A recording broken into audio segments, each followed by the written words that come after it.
Rabies, which is also called lysovirus, is a part of the lysovirus genus. There are 17 genotypes and phylotypes 1, 2, and 3.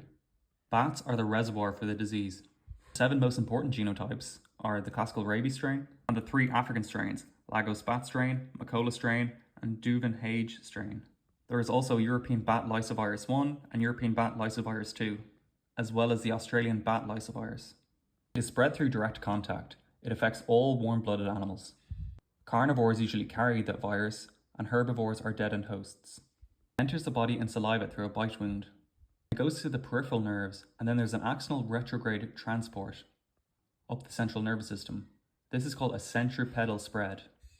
When it reaches the brain, it causes encephalitis. And this is where the secondary replication happens. And then there will be a centrifugal spread to the saliva glands, the cornea, the organs, and the fetus. The virus is shed in the saliva. So it's centripetal for up the nerves and centrifugal from the brain to the organs. There is no viremia, it's just hidden in the nerves, and antibodies cannot neutralize it.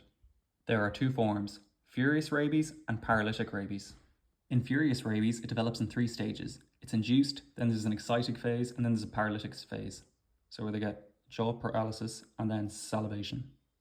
The paralytic form has no excitatory phase.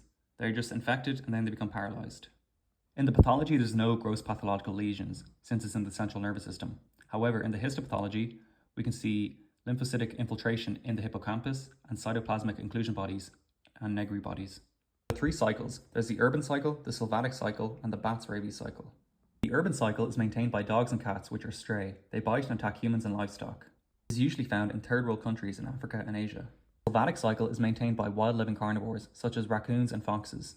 It is prevented by an oral attenuated vaccine in bait, whereas in the urban cycle, you do the inactivated vaccine. Bat rabies usually just circulates among bats. They usually don't have clinical signs, but it can get into humans through vampire bats. Diagnosing, we can do PCR and IF, and we can also use ELISA to see if the vaccines are effective.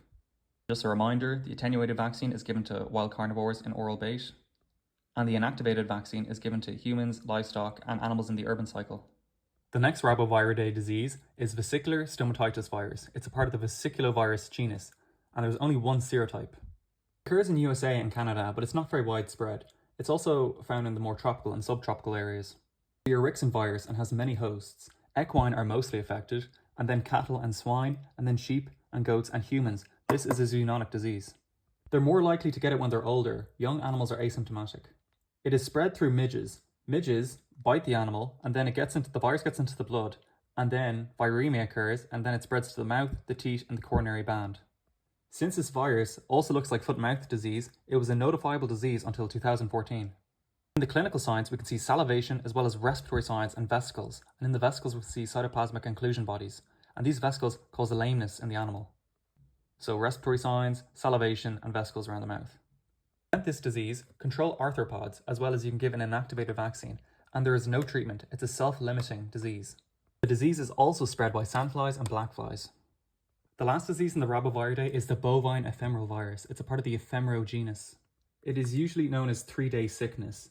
It occurs in North America, Australia, and Southeast Asia, especially in the wet seasons when there's lots of mosquitoes. Unlike vesicular stomatitis virus, this is stenoxin, whereas this is uroxin. It's stenoxin because it only affects cattle and buffalo. Wild buffalo are the asymptomatic reservoir. It occurs when a mosquito inoculates the virus into the blood, and then there's viremia in the leukocytes, and then there will be small damages in the blood vessel and inflammation in the muscles and the joints. This can sometimes lead to lameness and respiratory signs. However, the main clinical sign is in high-yield dairy cows. They go from producing a lot of milk to very little milk. This usually lasts 2 to 3 days. For the diagnosis, of course, you can do PCR, ELISA. However, you can also use EDTA for unclotted blood to detect the virus in the leukocytes.